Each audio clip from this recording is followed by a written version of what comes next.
Cher Monseigneur Gollnisch, cher Patrick Karam, mes chers collègues, mesdames et messieurs, mes chers amis, évidemment, peut-être vous trouvez cette litanie des discours un peu longue, mais néanmoins, je pense que déjà l'enjeu le mérite. Et deuxièmement, cette soirée est à bien des égards tout à fait symbolique. Et nous sommes au milieu des autres élus du département, les 5 parlementaires du département de l'Yonne, les 3 députés et les 2 sénateurs. Et donc on peut dire qu'au-delà de nous-mêmes et de tous les autres élus, c'est quand même l'ensemble de la collectivité départementale qui se rassemble.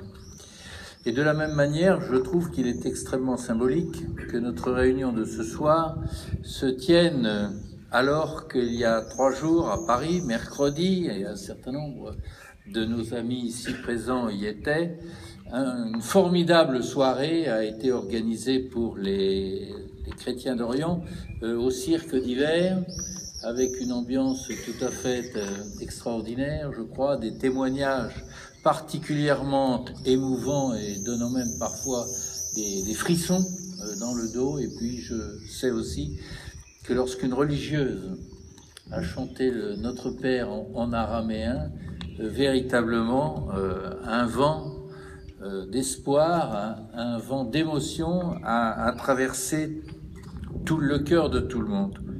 Alors je voudrais moi aussi remercier celles et ceux, et en particulier Guillaume Larrivé, qui ont organisé cette soirée, et exprimer notre gratitude à ceux qui sont venus participer à cette soirée.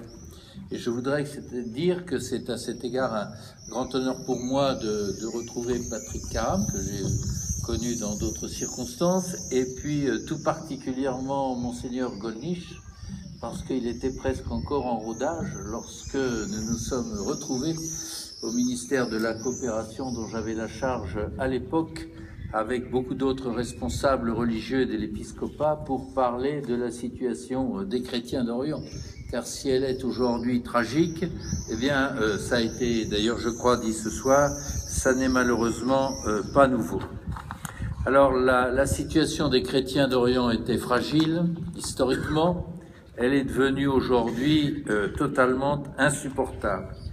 Et le choix qui leur est opposé est au fond inacceptable, puisque c'est quoi? Se renier sa foi, fuir quand on le peut pour rejoindre des camps de réfugiés dans lesquels on survit plus qu'on ne vit, ou alors mourir.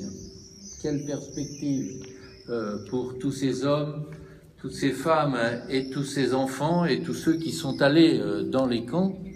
Les visiter en sont revenus, je peux le dire, bouleversés. Oui, nous assistons aujourd'hui à une véritable, si les mots ont un sens, épuration humaine, culturelle et spirituelle. Et l'histoire nous enseigne pourtant, et ça a été dit, que les chrétiens d'Orient plongent leurs racines depuis des temps immémoriaux, des millénaires, en Syrie, en Irak, en Libye et dans bien d'autres pays encore. Et donc, par conséquent, personne ne peut s'arroger le droit de les chasser tout simplement de chez eux. Ils sont chez eux. Et ils ont le droit d'y rester, d'y vivre paisiblement, dignement et tranquillement.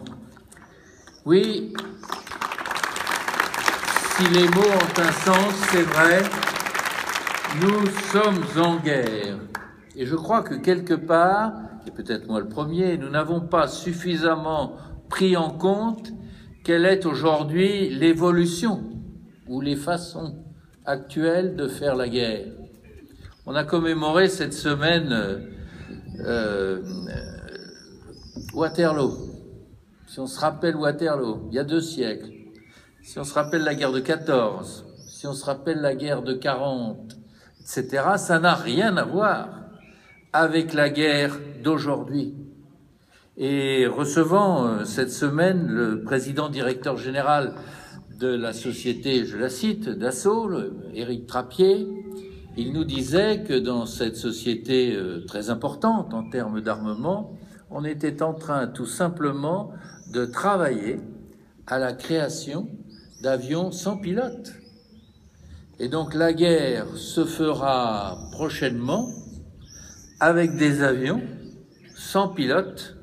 Et je ne sais pas s'il y aura encore des soldats au sol, mais ça veut dire véritablement que tout est totalement transformé et que on voit bien que nous aurons cette forme de guerre ultra-moderne et en contrepartie, la barbarie qui viendra frapper à notre porte à un moment et à un endroit qu'on n'attend pas.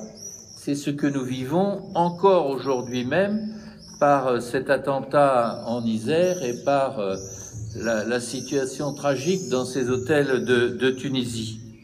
Et donc je veux vous dire aussi, mes chers amis, qu'il faut que nous soyons extrêmement conscients de cette évolution. Et nos adversaires, ils l'ont parfaitement intégré. Et comme ils ont l'argent du pétrole et du gaz à profusion par le trafic auquel ils se livrent, et ça veut dire que s'ils vendent du pétrole et du gaz, ça signifie qu'ils ont des acquéreurs. Donc il y a des pays qui se rendent quelque part complices de leurs exactions en leur fournissant des millions et des milliards de dollars qui leur permettent de s'équiper, de se former pour détruire notre civilisation. Eh bien moi je veux vous faire partager ma conviction que dans l'état actuel des choses, la réponse de la communauté internationale en tant que telle n'est pas à la hauteur. Il faut combattre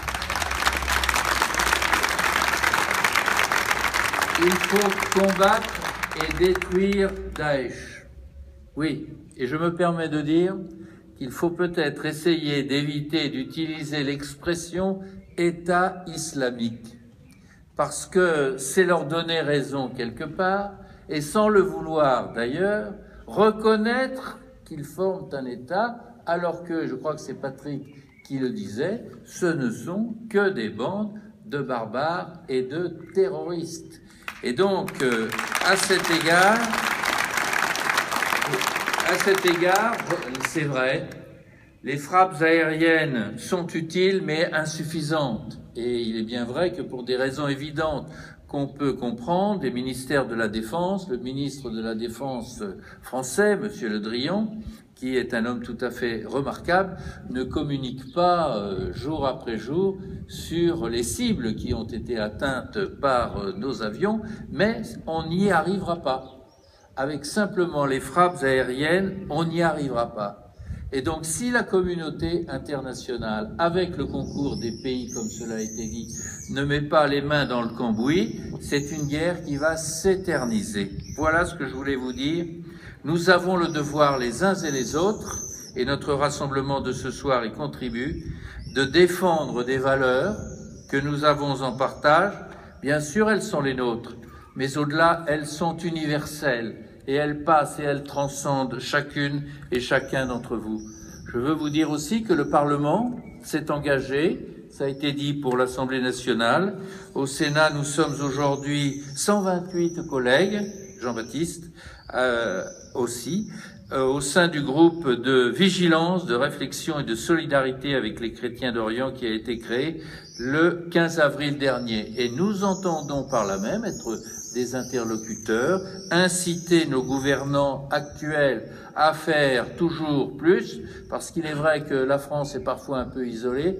Et puis le mot, je crois, n'a pas été tellement prononcé ce soir. L'Europe dont nous parlons, qu'est-ce qu'elle dit? Qu'est-ce qu'elle fait? Rien. Rien. Et ça, je veux vous assurer que cette situation n'est pas acceptable, alors que les répercussions de ce silence sont sans doute immenses, seront sans doute immenses. Alors c'est vrai, nous ne devons pas baisser les bras, nous sommes une petite goutte d'eau dans un océan, ne craignons pas de nous battre pour une juste cause, parce que derrière tout ça, nous sommes peut-être en 2015, on est peut-être à l'heure du numérique, mais la place de l'homme dans la société, elle est éternelle. Et si nous n'y prenons garde, eh bien c'est l'être humain qui, le premier, sera la victime de nos lâchetés. Alors nous ne pouvons l'accepter. Merci. Merci, monsieur le sénateur.